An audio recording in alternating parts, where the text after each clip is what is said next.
مسیح خداوند کے عظیم جلالی اور بابرکت نام میں آپ سب کی سلامتی ہو۔ آپ کا ہوسٹ پاسٹر ٹیموتھی جوزف آج کا سوال پروگرام کے ساتھ آپ کی خدمت میں حاضر ہے۔ اس سے پہلے کہ ہم آج کا سوال کریں، میں بتانا چاہتا ہوں کہ گزشتہ چند ماہ سے کچھ ذاتی مصروفیات کی بنا پر ہم اس پروگرام کو نہیں کر سکے، لیکن خداوند نے توفیق دی، فضل کیا کہ ہم دوبارہ سے اس پروگرام کو شروع کر سکیں۔ اس لیے آپ ہمارے ساتھ جڑے رہیے گا تاکہ آپ اس پروگرام کا حصہ بن سکیں۔ آج کا سوال جو ہمیں ملا ہے وہ ہے، یہودا کے خط کے مطابق جب میکائیل فرشتہ موسیٰ کی لاش لینے کے لیے گیا اور ابلیس سے اس کی بحث و تکرار ہوئی تو اس نے اس پر لعن طعن کے ساتھ نالش کرنے کی جرت کیوں نہ کی؟ تو اگر ہم یہودا کا خط دیکھیں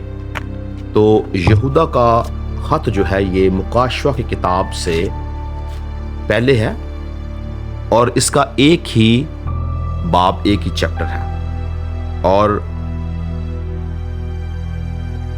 اس ایک باب کی 9ویں آیت میں لکھا ہے، لیکن مقرب فرشتہ میکائیل نے، بلکہ اگر میں اس کو 8ویں آیت سے پڑھوں تو زیادہ بہتر رہے گا، تو بھی یہ لوگ بھی اپنے وہموں میں مبتلا ہو کر ان کی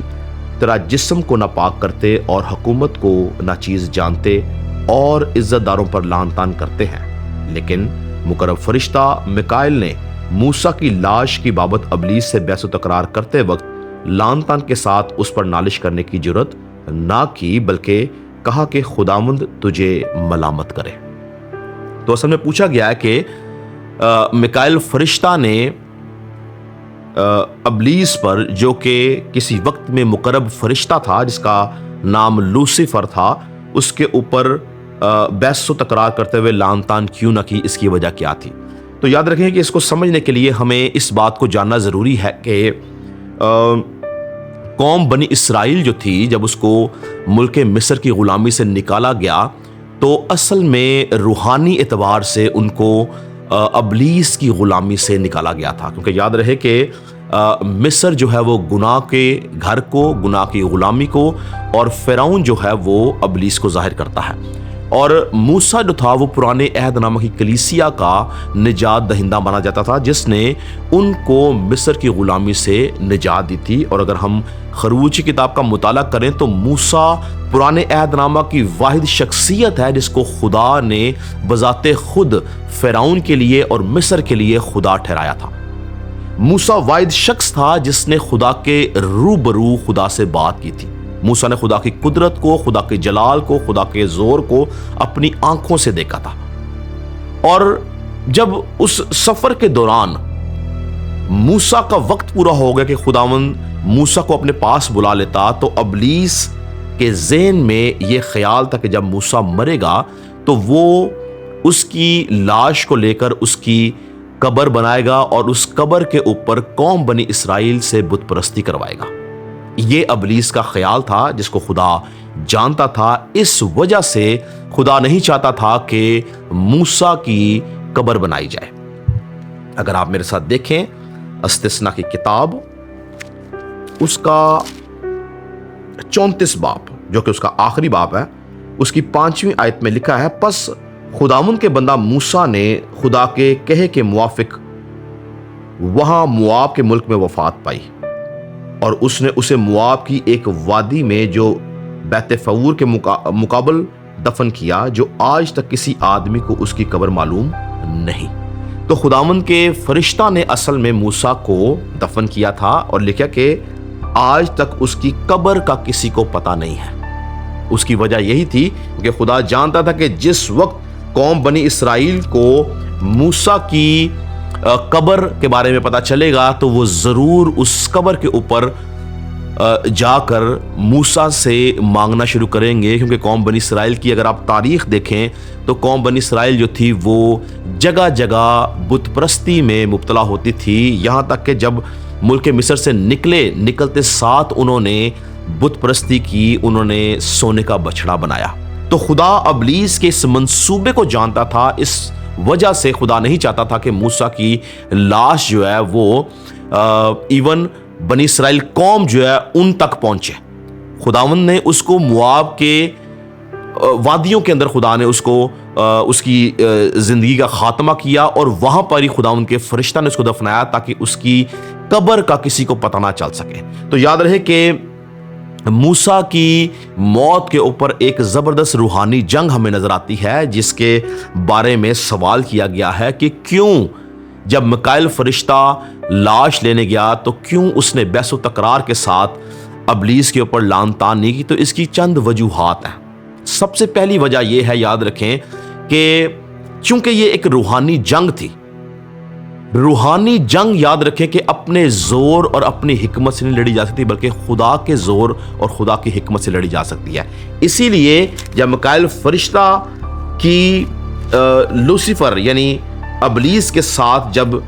روحانی جنگ چل رہی تھی، بحث و تکرار چل رہی تھی، تو اس نے اپنا زور، اپنا اختیار ابلیس کو نہیں دکھایا۔ میکائیل فرشتہ کی بات کر رہا ہوں، بلکہ اس نے کیا لکھا ہے؟ اس نے کہا کہ خداوند ہی تجھے ملامت کرے۔ پہلی بات کہ اس نے اپنی حکمت، اپنے زور کا استعمال نہیں کیا، کیونکہ وہ جانتا تھا کہ وہ صرف اور صرف لاش کو لینے کے لیے آیا ہے، وہ جنگ کرنے کے لیے نہیں آیا۔ دوسری اہم وجہ یہ ہے کہ یاد رکھیں کہ فرشتوں کے پاس سزا اور جزا دینے کا اختیار نہیں ہے۔ میکائیل جو تھا وہ ابلیس کو سزا دینے وہاں پہ نہیں آیا تھا، یا اس کو کنڈیم کرنے وہاں پہ نہیں آیا تھا، بلکہ وہ لاش لینے آیا تھا۔ اس لیے اس نے اس کے ساتھ بحث و تکرار تو کی، مگر اس کو کوئی سزا نہیں سنائی، یا اس کو کنڈیم نہیں کیا، یا اس کو جج نہیں کیا۔ تیسری اہم بات اس واقعہ کی جو ہمیں نظر آتی ہے وہ یہ ہے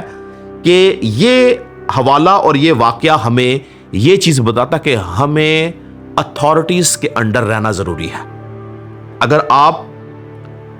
علم الفرشتگان کو دیکھیں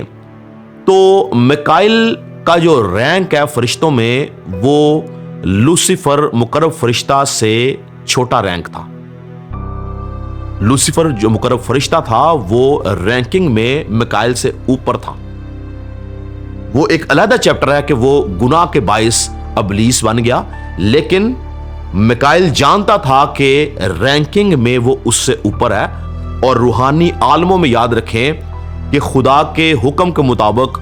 فرشتے جو ہیں وہ اپنی اتھارٹیز کو فالو کرتے ہیں۔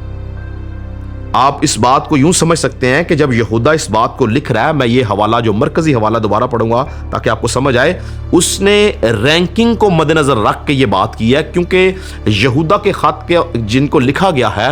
وہاں پر کچھ لوگ جو تھے اپنے سے اوپر، جو معتبر لوگ تھے، جو خدا کے لوگ تھے، ان کی عزت نہیں کرتے تھے۔ تو اس نے ان کو ایک ڈیوائن ایگزامپل کے ساتھ سمجھانے کی کوشش کی کہ ہمیں کس طرح سے اپنے بزرگوں کے، اپنی اتھارٹیز کے تابع رہنا ہے۔ میں دوبارہ پڑھوں گا آپ کے لیے، آپ کو سمجھ آئے گی۔ 8ویں آیت میں لکھا ہے، تو بھی یہ لوگ بھی اپنے وہموں میں مبتلا ہو کر ان کی طرح جسم کو ناپاک کرتے ہیں اور حکومتوں کو ناچیز جانتے ہیں۔ حکومتوں کو ناچیز جاننے کا مطلب یہی تھا کہ اپنے سے اوپر جو اختیار والے ہیں ان کو ناچیز جاننا۔ اور آگے لکھا ہے، اور عزت داروں کو لعن طعن کرتے ہیں۔ تو اصل میں یہودا جو ہے جب وہ خط لکھ رہا ہے تو ان لوگوں کو بتانا چاہ رہا ہے جو کہ اپنے سے اوپر کے لوگوں کی، جن کو خدا نے ان کے اوپر مقرر کیا، ان کی رسپیکٹ نہیں کرتے تھے۔ وہ ان کو وارن کرتا ہے کہ اگر تم میکائیل فرشتہ اور ابلیس کی مثال دیکھو تو میکائیل فرشتہ نے ابلیس جو کہ رینکنگ میں اس سے اوپر تھا، حکومتی سطح پر اس سے اوپر تھا، اس نے اس کے اوپر لعن طعن نہیں کی، بلکہ اس نے یہ بولا خداوند تجھے ملامت کرے۔ تو اس کی تیسری اور آخری اہم وجہ یہ تھی کہ یہودا بتانا چاہتا ہے کہ ہمیں فرما برداری اور تابعداری کی زندگی جینی ہے۔ خدا نے آپ کو جن لوگوں کے سپرد کیا ہے، آپ کو ان کی فرما برداری کرنی ضروری ہے، آپ کو ان کے تابع رہنا ضروری ہے، پھر خدا کی برکت آپ کو ملتی ہے۔ خدا آپ سب کو برکت دے۔ آپ سے اگلے ہفتے ایک اور سوال کے ساتھ ملاقات ہوگی۔